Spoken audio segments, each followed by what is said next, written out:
Fala, Tanaka! E no vídeo que o japonês fez sobre o fim dos dividendos, fim dos juros sobre capital próprio, o Antônio Messias fez uma pergunta muito topzera, que eu acredito que seja da maioria do interesse dos Tanakas inscritos aqui no Investir e Coçar, que é a seguinte: essa nova reforma com o fim dos juros sobre capital próprio e talvez a taxação dos dividendos, como ficaria o setor elétrico? Ele pergunta: Japão, e o setor elétrico? Como é que fica nessa história? Então vamos trocar uma ideia sobre como fica o setor elétrico. Eu peguei alguns dados de quanto é de dividendos, quanto é de juros sobre capital próprio, para a gente ter ideia de quanto o setor elétrico pode ser afetado nessa brincadeira, e vou mostrar para vocês também essas soluções que acontecem lá fora já há bastante tempo, com exemplos simples e práticos para você entender de uma vez por todas como funciona essa bagaceira toda se porventura vier essa tributação de dividendos.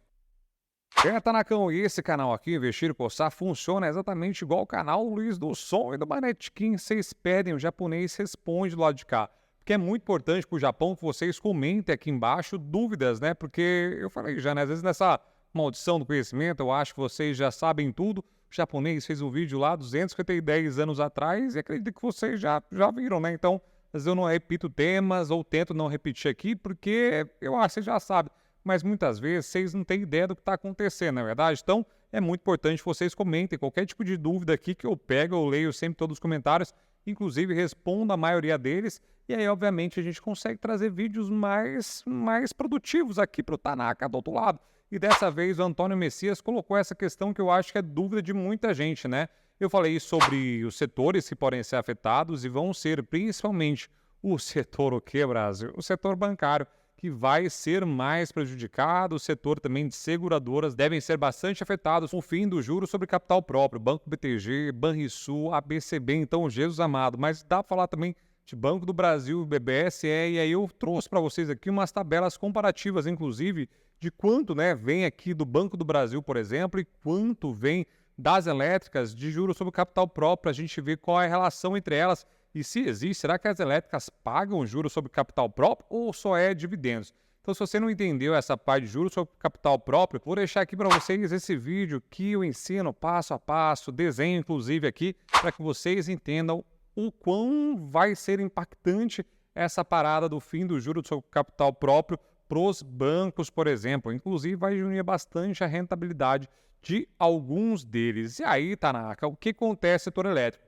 A gente sabe que o setor elétrico ele consegue distribuir muitos e muitos dividendos porque ele é um setor que tem muito investimento de início, mas depois ele fica perene durante muito tempo, que é o período que você investe e depois você só fica recebendo os dividendos, porque é um setor muito difícil de saber como crescer e para onde crescer, principalmente porque depende muito de licitações, né? A maior parte dos contratos adquiridos por essas empresas são de licitações que acontecem de tempos em tempos. Inclusive, recentemente teve um puta leilãozão ali de licitações e aí algumas empresas saíram vencedoras. Posso até fazer um vídeo para vocês, só acabei não conseguindo fazer na época. E aí o que acontece é que, como falei para vocês, como os contratos são muito longos, as empresas não conseguem necessariamente pegar ali já investindo, feito umas vacas doidas em qualquer lugar, porque talvez pode não ter lucro e talvez tudo mude também. Então elas esperam ter essa licitação, ter essa receita anual já contratada, né, lá para frente. Então você já sabe que a receita vai ser X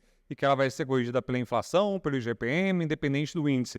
E aí o que acontece é que nesse período, Brasil, eles ficam a flau distribuindo, feito umas vacas doidas, os dividendos para os acionistas. E por isso, sim, que é, de fato, um dos setores mais lindos da Bolsa para quem quer viver de renda, quem quer ter aquela carteira perene, aquela carteira previdenciária do velho Barça. Por isso que eles falam do setor BEST, né, que são serviços, normalmente, quase todos eles, essenciais para o ser humano existir hoje em dia. Então, energia entra numa delas. Então, a pergunta do Tonhão Messias é muito pertinente, sim, né? E aí eu vou mostrar para vocês aqui agora na tela como ficam e quais são as distribuições de algumas empresas queridinhas por vocês aí do outro lado. Deixa eu começar com ela, rainha das rainhas da perenidade, a Taesa, né? Inclusive está perdendo o trono para a segunda que eu vou mostrar para vocês aqui, ó. E a Taesa distribuiu ano passado 4,85 de dividendos, mais ou menos. Dessa distribuição, 75, quase 76% foram de dividendos e só 24% de juros sobre capital próprio. Já a Alupar, que está querendo derrubar a rainha das rainhas Taesa do trono, inclusive tem vídeo aqui no canal falando sobre esse tema, ela distribuiu 1,23, só que a distribuição inteira da Alupar é via dividendo, então ela vai ser afetada mais parcialmente por esse movimento. E a Engie, que é uma das queridinhas também de vocês, e foi recentemente mais votada como uma ação para investir na parte de dividendos pelos analistas, ela sim também tem ali, ela distribuiu R$ 2,98, quase R$ 3, e desses 92,98, 91% foi via dividendos e só 8,19% foi de juros sobre capital próprio. E aí, a última que eu trouxe para vocês, só a quesito de comparação, para vocês terem uma ideia, eu trouxe Banco do Brasil, que distribuiu 4,17%, só que distribuiu muito dinheiro de juros sobre capital próprio, quase 78% e só 21% em forma de dividendos isentos de imposto de renda. Então aqui eu trouxe para vocês, só a nível de curiosidade, essa comparação e para vocês verem que a parte do setor elétrico distribui menos, né, em forma de juros sobre capital próprio do que o Banco do Brasil e que outros bancos. Vai perceber, para quem não viu o último vídeo, distribui 100% desde 2008 em forma de juros sobre capital próprio. E a grande questão do juros sobre capital próprio nessa forma aqui é que se por acaso ele for extinto e as empresas tiverem que somente fazer via dividendo, vai diminuir bastante a rentabilidade dessa bagaceira toda, dessas empresas, e eu, como falei para vocês, você entender um pouquinho mais,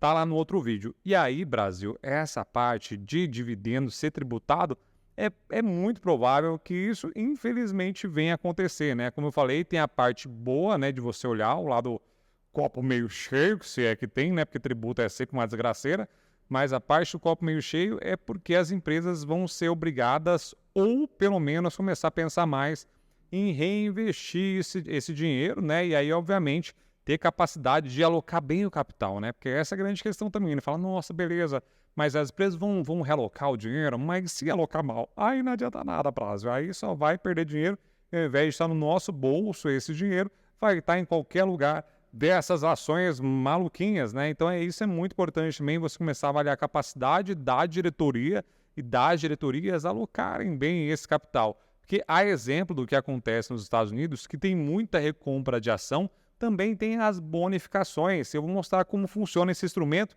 que é o que deve acontecer, principalmente com essas empresas que distribuem muito dividendos, como as elétricas. Então, bonificações de ações acontece muito aqui no Brasilzão com o Bradesco, então todo mundo fica muito feliz quando acontece movimento. Logo no começo do ano, os acionistas de Bradescão sempre recebem novas ações e sempre gera uma confusão. Então presta atenção no bagulho aqui, ó. Então tem a ação Tanaka 3, Tanaka Corporation, e essa ação tem 100 ações no mercado e cada uma vale R$10. E aí o valor de mercado da empresa, obviamente, são R$1.000. E aí se você possui 10 ações da empresa, você tem 10% da empresa, perfeito? E o seu patrimônio da empresa são R$100.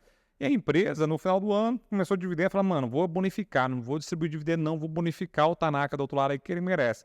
Então, vou meter aqui a bonificação de 20%, ou seja, emitir novas 20 ações e vai distribuir gratuitamente aos acionistas, porque para quem não sabe, bonificação é gratuita, então é muito tranquilo e gostosinha e aí talvez cause uma confusão na sua cabeça. Mas segue o raciocínio aqui, ó.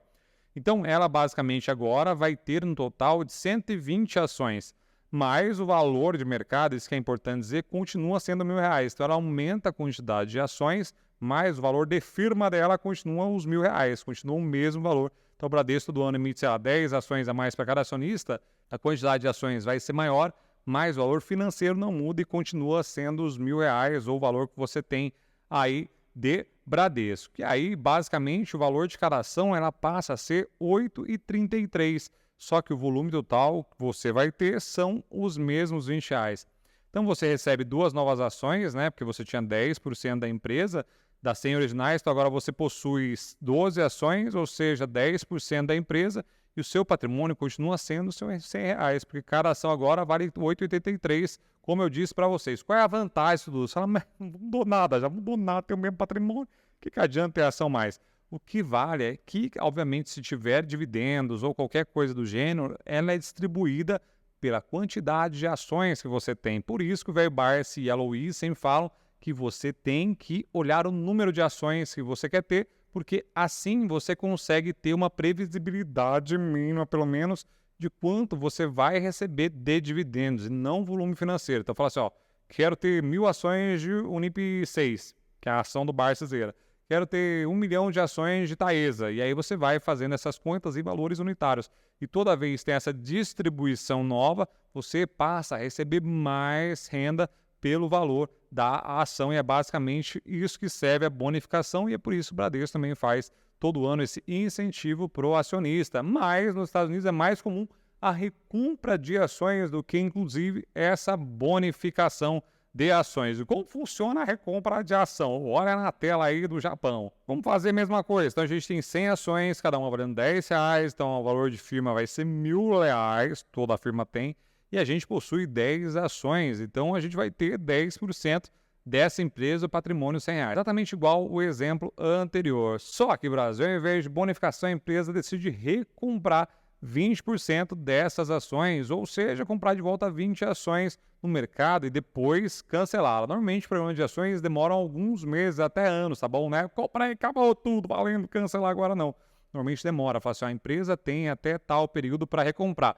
E por que a empresa faz isso? Porque ela é boazinha, dá tempo? Não, porque ela é ligeira, né? Maluca é brabo. Fala assim, mano, vou comprar minhas ações a tanto, porque eu acho que tá barato. Só que essa oscilação toda vai demorar, né? Então ela pode recomprar aqui, como a Vale acabou de recomprar a 65 a 67 reais suas ações, porque ela acha que tá barato essas ações. E lá na frente ela as cancela e aí que acontece essa mágica. Então, que a gente tem que o volume agora das ações vão ser, ao invés de 100, vão ser 80, porque ela recomprou as 20 ações e cancelaram, e o valor da empresa toda continua sendo R$100. E aí o que acontece é que o valor da ação passa a valer R$12,50. E aí você não vai vender suas ações, obviamente, você é um buy and holder, ou buy foda, como diria o meu amigo Pete. E aí você faz o quê? Continua possuindo as 10 ações, né? Ou seja, ao invés de 10%, agora você passa a ter 12,5% da empresa, só que seu patrimônio vai aumentar de R$100 para 125, e agora cada ação, ao invés de valer R$10, passa a valer R$12,50. E o efeito é muito parecido com o de bonificação, só que ao invés de aumentar o número de ações, diminui. E aí você diminuindo o tamanho das pessoas, as fatias do bolo começam a ser maiores, né? Então, se a empresa era dividida por 100 antes, agora ela vai ser dividida em 80, e aí o pedaço fica maior e você também, dessa forma, passa a receber mais dividendos com o passar do tempo. Então, no caso das ações elétricas, mais especificamente, foi a pergunta NACA, deve acontecer esse movimento ou de recompra de ações ou de bonificações. Mais provável, recompra de ações, porque essa parada de dividendos é um trem muito complexo, né, velho? Porque se o Tanaka entrava na ação esperando dividendos, agora acaba diminuindo um pouquinho a atratividade desse movimento, mas é igual eu falei para vocês no outro vídeo, né? Os dividendos foram taxados a partir de 1996. O velho Barça aí desde 210 anos antes de Cristo. Então, ele sempre seguiu essa estratégia. Então, a estratégia de carteira de renda ainda vai continuar válida. E aí tem também o livro do professor Décio Bazin.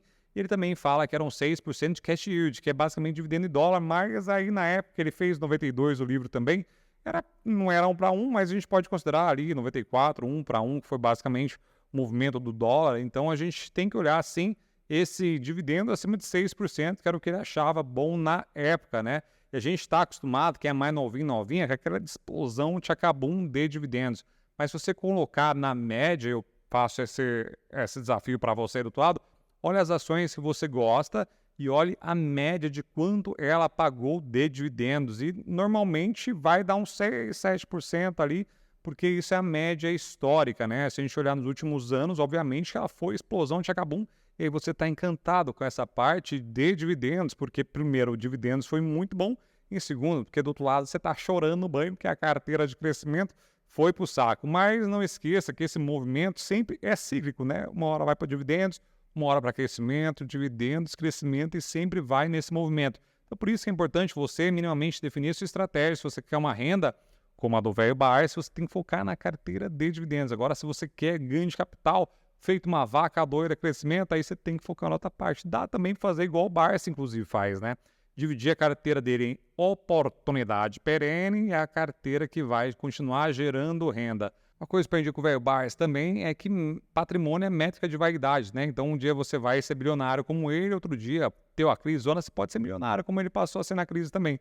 Então, é bem importante você pensar nesse movimento de qual que é o seu tipo de investidor. Para quem preenche o perfil do investidor lá no Investir e Coçar, eu sempre mando todo mês a atualização dos percentuais ideais para cada carteira.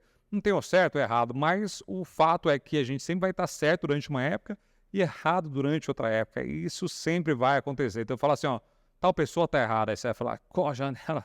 Qual janela? É muito igual física, depende do referencial. Então, Tanacão, não só o setor de elétrica, mas todos os setores devem ser afetados com essa questão da parte de tributação, mas infelizmente hoje a gente não consegue fazer nada. O que você consegue fazer é ganhar mais grana, focar no seu aporte aí e, obviamente, fazer crescer o seu patrimônio, porque o governo brasileiro sempre vai querer, ó, cada vez mais sugar. Inclusive, em 2023 agora, o Biden lá, o velho Biden nos Estados Unidos, ele fez o que, Brasil? Acabou tributando também a recompra de ações em 1%. Então, isso também, talvez, daqui a um tempo, isso pode acontecer aqui no nosso Brasilzão velho também, infelizmente. Então, o governo sempre vai, ó, sugar. Fuga da Lula, fuga da Lula, fuga dos seus investimentos. Então, a foca é no que você pode controlar, invista bem, é isso aí. Se precisar de ajuda, minha equipe vai estar à disposição aqui embaixo no link Quer Ajuda com Assessoria, né, IK Investimentos. E se eu fui útil para você aqui, se você utilizou bem esse corpo japonês, já se inscreve no canal japonês, deixa o like marotão e toca também o flauta caracata. Beijinho no frio, tchau em vocês, no endereço minha barra, investir com essa área, começar.